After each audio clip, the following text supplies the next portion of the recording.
Dobar dan ljudi gledatelji.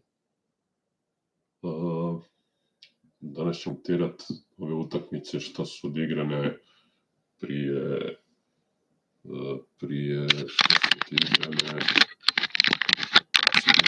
u vaterpolu, što smo igrali protiv Španjolske i što smo igrali protiv Francuske.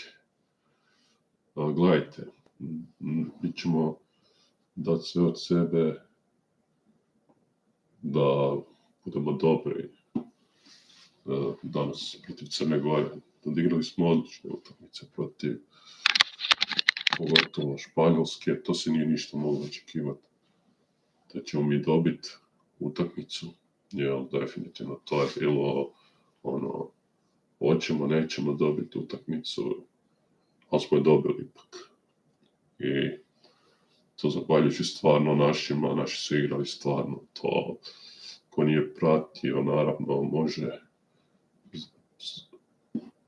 Razbili smo Francusku i ako danas pobijedimo Crnu Goru, što se nadam da hoćemo, onda možemo se nadati i prvo mjesto, što je sigurno, a prvi želimo biti.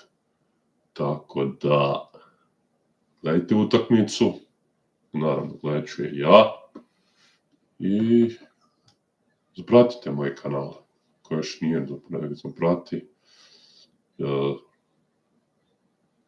da što više budem aktivan na kanalu, da još više se publike skupi.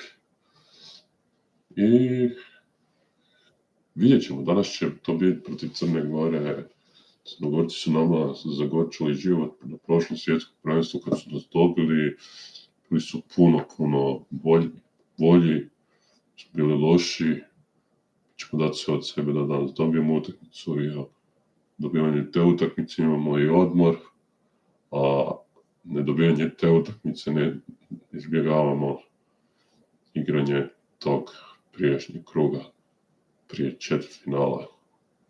Nadam se da ćemo dobiti utakmicu, se nadam da hoćemo, trebali bi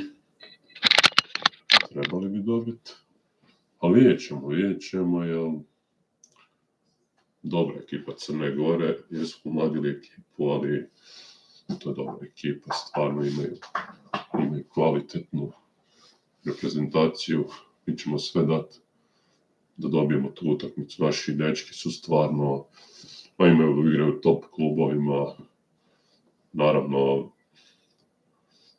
naši će dati sve od sebe, mi branimo svjetsko prvenstvo u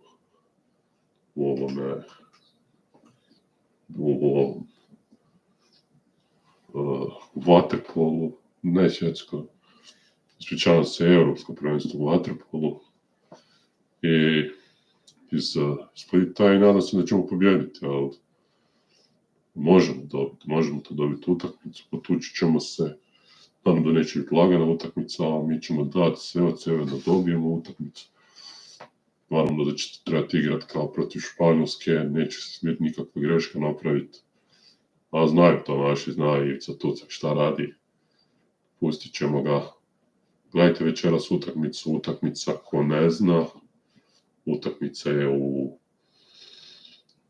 8:15 protiv Crne Gore, pa ko planira gledati utakmicu, neka gleda, jer bit će zanimljiva utakmica, pa gledajte utakmicu. Ljudi, dragi moji, ništa. Želim vam ugodan ostatak dana i vidimo se na idućem streamu na YouTube kanalu. Pozdrav!